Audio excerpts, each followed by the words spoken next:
My name is Jason, and this is Just Watches. Hello, and welcome to the fourth Casio Edifice Showdown. This is a recurring series on the channel where I put two Casio Edifice watches head-to-head in a number of categories. The winner of the showdown lives on to be the champion in the next round, and the loser will be sold from the collection. Now, it has been a while since Casio released a three-hand model, but they recently released the EFV-140D, which I reviewed a few weeks ago, and will be the challenger today. It will be facing off against the three-time reigning champion, the EFV-100D. So the way this works is both watches are judged in a number of categories. The winner gets a star, or in the case of a tie, no stars are awarded. The watch with the most stars at the end will be crowned the champion. Now this won't be a full review of either of these watches. If that is what you are looking for, I will pop up a link to those in the upper right hand corner of your screen now. So before we begin, if you're enjoying the content of this channel, I invite you to subscribe, and if you enjoy the contents of this individual video, please give it a thumbs up. Thank you so much. Our first category is case. Now at first glance the cases are quite similar, but the challenger actually lacks the beveled edge of the champion, and I find that the case of the champion is just better finished with this additional detail. I also prefer the smaller size of the champion, but of course that really just comes down to taste. However, the star for case does go to the champion. Next up we have crystals. Now while some Casio Edifice models feature sapphire crystals, unfortunately both of these watches are using flat mineral crystals, and therefore this category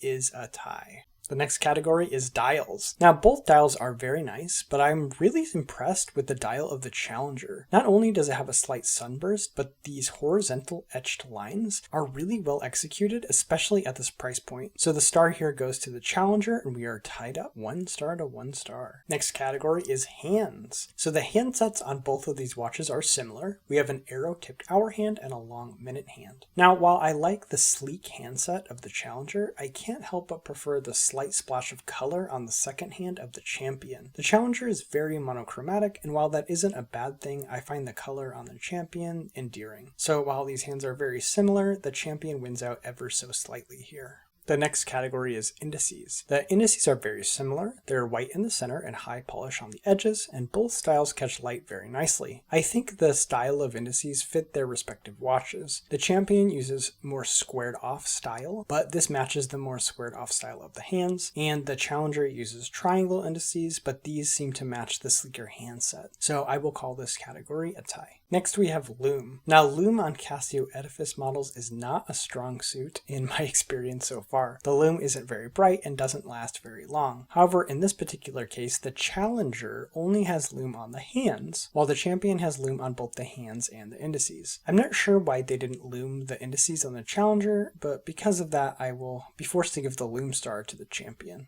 The next category is bracelets. Now the bracelets are quite similar and what you would expect to find on a Casio Edifice model at this price point. They're fairly cheap and jangly, however I find them comfortable on the wrist. Two nice things about the Challenger over the champion is that the clasp has 4 micro positions and the finish on the bracelet is all brushed. The champion only has 2 micro positions on the clasp, which means it might be hard to get a perfect fit. Also, I just prefer the all brushed finish on the Challenger's bracelet, so I'm going to give the star to the Challenger. However, I will note the lug width opening on the Challenger is 21mm, which will make it much more difficult to find aftermarket straps, and if you want to switch out the strap, you will have many more options with the champion since it uses a 20mm lug width opening.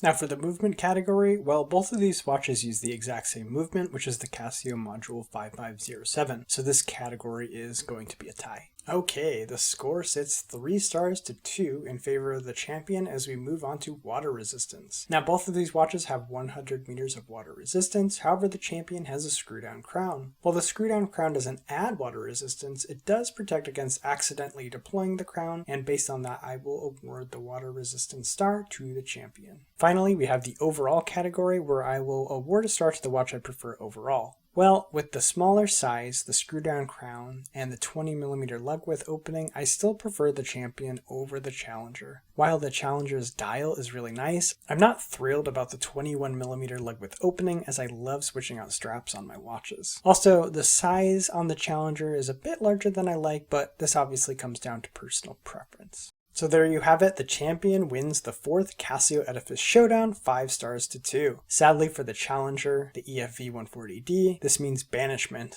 and I will sell it from the collection. The champion, the EFV-100D, will live on until I find the next worthy contender for Casio Edifice Showdown 5. Which of these two watches do you prefer? Let me know in the comments below. As always, if you're enjoying the content of this channel, I invite you to subscribe, and if you like the contents of this individual video, please give it a thumbs up. Thank you for joining me on Casio Edifice Showdown 4. That's all for this time. My name is Jason, and you have been watching Just Watches.